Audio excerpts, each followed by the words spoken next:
Manager supports custom branding for a number of uses.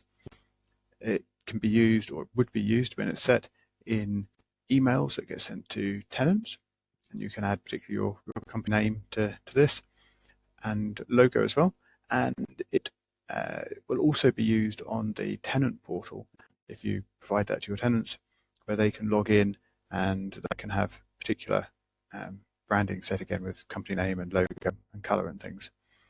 This video just shows how you set those details,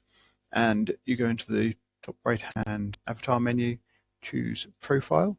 and then in the left hand side choose the branding page, and here you can enter your brand name, a color in Xcode value,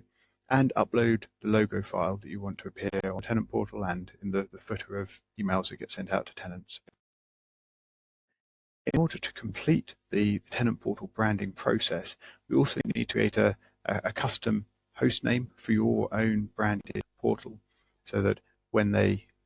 tenant visits that particular website, we know to apply your branding to it. That can't be configured through the interface, through your profile pages. You do need to email us in order for us to configure that for you, and that's just to make sure that everything is set up correctly and there's no conflicts with other names for other portals. So add the details here, the brand name, header, color, and logo as you wish,